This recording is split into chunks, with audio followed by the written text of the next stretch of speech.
ॐ जटिने दण्डीन नित्यं लम्बोदरशरीरणे कमण्डलुनिषङ्गाय तस्मै ब्रह्मात्मने नमः। रसमयी सुतं वन्दे कूलचन्द्रस्य तनयं विजयकिरणं वन्दे सरोजप्राणवल्लभम्। वन्दे महापुरुषते चरणारविन्दे। গ্রন্থ দরবেশ দরবার প্রথম খণ্ড। একটু আগেই উল্লেখ করা হয়েছে যে 1308 সালের আষাঢ় মাসে সাধক কিরণচন্দ্র এখন একটি ভূমিতে পৌঁছেছিলেন, যেখানে তাঁর জীবনের ঘটনাগুলো তাদের স্বাভাবিক তাৎপর্য ছাড়িয়ে অন্যদিক থেকে অর্থময় ও ব্যঞ্জনাময় হয়ে উঠেছিল। এই অবস্থাটি কি তা ভেবে দেখা যেতে পারে। পুরীধামে গোসাইজির কাছে থাকার সময়ে কিরণচন্দ্রের ভবিষ্যৎ জীবন সম্বন্ধে মন্তব্য করতে গিয়ে তার অধৈর্য ভাব দেখে গোসাইজি একটু যেন ভর্ৎসনার সুরেই বলেছিলেন, আমার কথা বিশ্বাস হচ্ছে না। এ বিশ্বাসের সম্ভাব্য তাৎপর্যের কথা প্রসঙ্গক্রমে পূর্বেই আলোচিত হয়েছে। এ ধারণা করা অযৌক্তিক হবে না যে গোসাইজি কথিত 3 বছরের মেয়াদ অন্তে কিরণচন্দ্র এই বিশ্বাসের ভূমিতে উত্তীর্ণ হয়েছিলেন। এই ভূমিতে দাঁড়িয়ে পুরনো চোখে আর জীবনকে দেখা যায় না। আগের দৃষ্টিতে জীবনের যে ঘটনা ঘটেছে তাকে কখনো পছন্দ হয়েছে, কখনো পছন্দ হয়নি। এর কারণ গোচরে বা অগোচরে সব সময় মনে একটা ভাব থেকে গেছে যে জীবনের ঘটনা ঘটাবার স্বাধীনতা বা দায়িত্ব সাধকের আছে। এই দায়িত্ববান আমির অস্তিত্ব সাধকের মনে যতক্ষণ থাকে ততক্ষণই তাঁর জীবন অর্থাৎ সমগ্র জীবনকে বিচ্ছিন্ন একক ঘটনা থেকে পৃথক করে দেখা যায় না, পাওয়া যায় না। ঘটনার ঘাত প্রতিঘাতে সাধকের মন এত ব্যাপৃত থাকে যে তার অস্বচ্ছ দৃষ্টিতে কোনো কোনো ঘটনাকেই অন্তত সাময়িকভাবে পুরো জীবন বলে মনে হয়।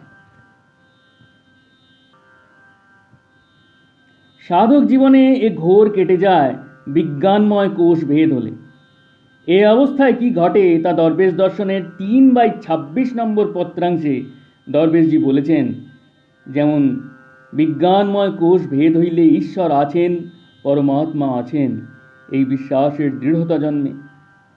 সাধারণ মানুষের বিশ্বাস যেমন ধোপে টেকে না, এ বিশ্বাস সেরূপ নহে। পরমাত্মা আছেন এবং তিনি আমার সুহৃদ এবং তিনি সর্বশক্তিমান, এই বিশ্বাস দৃঢ় হইলে মানুষ আনন্দে উন্মত্ত হইয়া যায়। পার্থিব মানুষ যদি জানিতে পারে যে ইংল্যান্ডের রাজা তাহার পরম বন্ধু, তবে স্ফূর্তিতে তাহার চিত্ত উদ্বেলিত হইয়া ওঠে। ইহাও অনেকটা সেরূপ। এই অবস্থায় সাধকের অনুভূতি দরবেশজি তার মন্দির কাব্যের মন্দির সোপানে অধ্যায়ের 7, 8 ও 9 নম্বর কবিতায় বেশ স্পষ্ট করে প্রকাশ করেছেন। 7 নম্বর কবিতায় বলেছেন, তুমি আছো গো আছো, আছো গো আছো, ধীর নির্মল সরল চিত্তে সার্থক প্রাণ যাচো। তুমি আছো ওহে সুন্দর সাধু, তুমি আছো ওহে মঙ্গল মধু, তুমি আছো চিরজাগ্রত বিধু নিদ্রিত চিতভাতি।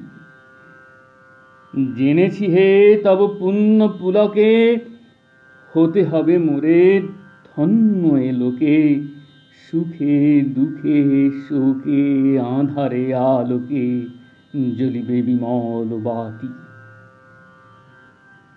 মনে রাখা দরকার, এই বিশ্বাসের রাজ্যে প্রবেশের আগেই কিরণচন্দ্রের প্রতি শ্বাসে প্রশ্বাসে নাম অভ্যস্ত হয়ে গেছে। কিন্তু নাম সাধনের ওই অবস্থা হলেই ঈশ্বর বিশ্বাসের ভূমিতে পৌঁছানো হয়ে যায় তা নয়।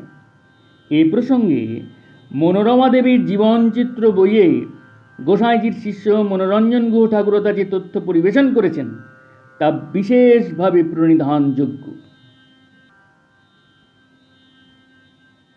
সেই আশ্চর্য সাধিকা মনোরমা দেবীর একটানা 18 ঘণ্টা একাসনে সমাহিত হয়ে কাটানোর সংবাদ গেন্ডেরিয়া আশ্রমে বসে গোসাইজিকে জানানো হলে গোসাইজি মনোরঞ্জনকে বললেন, এ অবস্থা অতি চমৎকার, কিন্তু এখনো ঈশ্বর বিশ্বাস জন্মে নাই।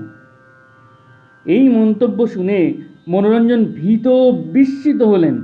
ভাবলেন, যার ব্রহ্ম নামে 18 ঘণ্টা ইচ্ছা সমাধি হয়, একমাত্র নাম ভিন্ন, যার নিকট সম্পূর্ণ জগৎ বিলুপ্ত, তার তখনও ঈশ্বর বিশ্বাস হয়নি।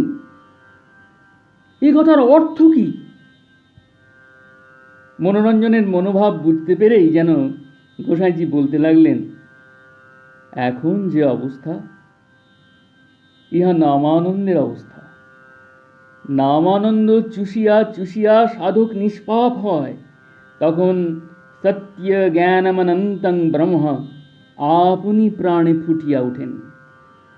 তখন তাহার অর্থাৎ সাধকের মুখ হইতে যাহা বাহির হয় তাহাই শাস্ত্র, এবং তাহার প্রাণে যাহা ফুটিয়া উঠে তাহাই ধর্ম। শেখা ধর্ম, মুখস্থ করা ধর্ম, বিচারের ধর্ম ধর্ম নহে। আমি যে মনোরমার ঈশ্বর বিশ্বাসের কথা বলিতেছি তাহা এই রকম বিশ্বাস। লোকেরা যাহাকে বিশ্বাস বলে সে প্রকার সংস্কারিক বা কাল্পনিক বিশ্বাসের কথা নহে। সংস্কারিক বিশ্বাস, ভাবের বিশ্বাস অসত্য ও অস্থায়ী। যা সত্য তাহা নিত্য। সত্য বিশ্বাস একবার জন্মিলে আর তাহা বিনষ্ট হয় না। গোসাইজি যে সময় এই বাণী উচ্চারণ করেন তার অনেক আগেই মনোরমার প্রতি শ্বাসে প্রশ্বাসে নাম হওয়ার অবস্থা লাভ হয়েছে। ওই বইয়ে মনোরঞ্জন লিখেছেন, মন্ত্রদীক্ষা প্রাপ্তি মাত্র গুরুদত্ত নাম রেলগাড়ির চাকার ন্যায় তাহার অন্তরে অবিচ্ছেদে চলিতেছে। হাঁটিতে, চলিতে, বসিতে, গৃহকার্য করিতে, এমনকি অন্যের সঙ্গে কথা বলিবার সময়ও সে নামের বিরাম নাই। শ্বাস প্রশ্বাসের সঙ্গে নাম এমনই মিলিয়া গিয়াছে যে একটি শ্বাসও বৃথা ফেলিবার উপায় নাই। গোসাইজি ওই উক্তির অল্প কিছুদিন পরে মনোরমা একদিন 32 ঘণ্টা সমাধিস্থ থাকেন, এবং প্রথম 26 ঘণ্টা পরে তাঁর 2 চোখ থেকে এই প্রথমবার অবিরল ধারায় অশ্রু বর্ষণ হতে থাকে। এদিনের এই ভাব বৈচিত্র্য লক্ষ্য করে মনোরঞ্জন মনোরমাকে প্রশ্ন করে যে উত্তর পান তা এই, অন্যান্যবার বসিলে যেমন নাম ভিন্ন অন্য কিছুই থাকে না, অতিশয় আনন্দে প্রাণ ভরিয়া যায়, দেহের অস্তিত্ব জ্ঞান থাকে না, এবারেও সেইরূপ সমস্ত। তবে কিছুক্ষণ পরে বোধ হইল যেন ঈশ্বর আমাকে বুকে করিয়া আছেন। মনে হয় এই দিন থেকেই মনোরমার বিজ্ঞানময় কোষ ভেদ হয়ে বিশ্বাসের, সত্য বিশ্বাসের রাজ্যে উত্তরণ ঘটেছিল। সাধক কিরণচন্দ্র এই বিশ্বাসের ভূমিতে পৌঁছে গিয়ে গোসাইজি বর্ণিত নূতন মানুষ হয়ে গেলেন।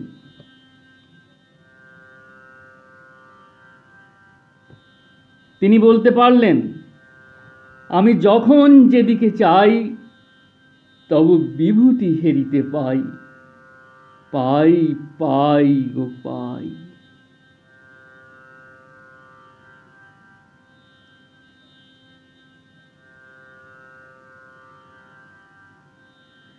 এই নূতন মানুষ হয়ে তিনি শুধু তাঁর চারিদিকের পৃথিবীতে তাঁর প্রিয়তমের ও ইষ্টের বিভূতি দেখতে পেলেন তাই নয়, তাঁর জীবনে তাঁর অন্তর্রাজ্যেও যা কিছু ঘটেছিল তার ভিতরেও সেই বিভূতির প্রকাশ অনুভব করতে পারলেন।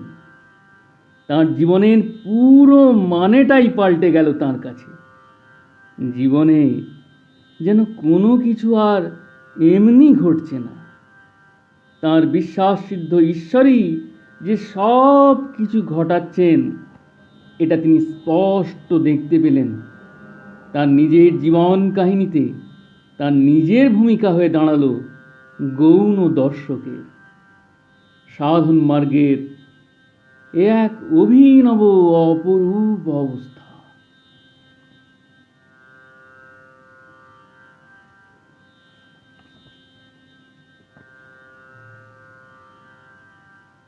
জয় গুরু, জয় দেবীজি, জয় গোসাই, প্রণাম।